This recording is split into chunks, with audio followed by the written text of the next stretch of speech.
Heat is going to continue to be the big story as we head through the holiday weekend with slightly better rain chances for your Saturday and lower humidity perhaps heading into Sunday. We'll talk about that. Plus have the very latest out in the tropics here in just a little bit. But first, let's start off with the bigger picture. And we kind of been in between two upper level highs the last couple of days, and that really has kept most of us on the drier side, and instead it was kind of about the heat. Although we did see a few isolated showers and storms out there earlier this evening, some of which still on the radar, but most of that looks to quiet down as we head to the next couple of hours and should be a relatively quiet night ahead. Now, what we'll watch tomorrow is a weakening frontal boundary that'll try to move across the area, and that should serve as a lifting mechanism, that along with daytime heating, to give us at least a better scattering of those showers and storms as we head through the course of tomorrow afternoon. So quiet start to your Saturday. Low temperatures overnight tonight dropping back into the mid and upper 70s.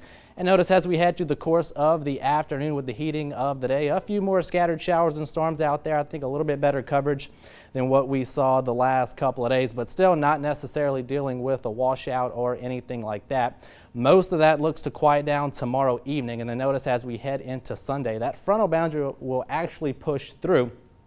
Won't really have any drastic changes on our temperatures, but should bring dew points down a little bit and should help with our humidity values out there for Sunday. Rain chances will return to around 10% or so.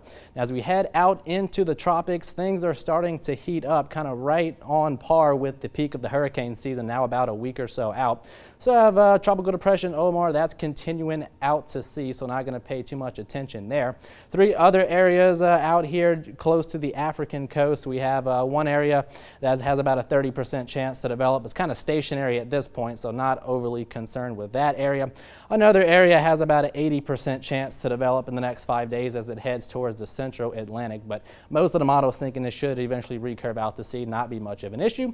And then another area still on the African coast has about a 60% chance to develop once it emerges out into the Atlantic. But as we time it out here with the Euro model, track it out over the next several days, you can kind of see takes our two areas of interest kind of out to sea, the other one just kind of dissipating where it is.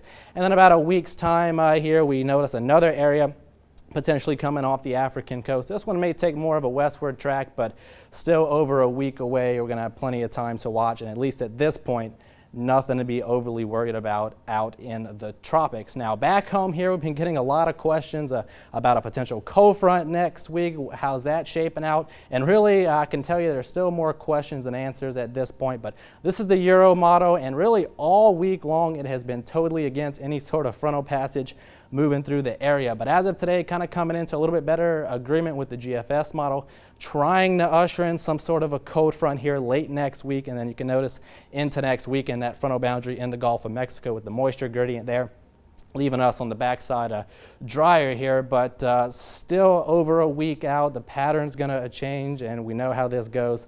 We can't lock into this. It's just one model projection, and what we look for is trends, not just one run. And of course, this hasn't been showing this over the last couple of days, so we'll continue to watch. Nothing to get overly hyped or overly excited about, but at least the potential is still there to at least see some lower humidity, perhaps a little bit cooler temperatures late next week. But we'll continue to watch here. Now, what's going to be still confident over the next couple of days in the near term is the heat. We're talking heat indices into the triple digits once again for your Saturday. But notice as we head into Sunday, maybe a little bit cooler with those heat indices, with dew points coming down a little bit, maybe not quite as oppressive out there. Now for tonight, lows back into the mid 70s and most of the storms coming to an end this evening. And then for the day tomorrow, highs back into the mid 90s and that 40% chance for scattered showers and storms through the course of the afternoon. Next 10 days, rain chances come down really Sunday through Tuesday, maybe slight uptick into Wednesday. And we'll continue to see how the upper level pattern evolves for the end of next week and into next weekend. Now to do it for weather, we have much more coming up right after the break.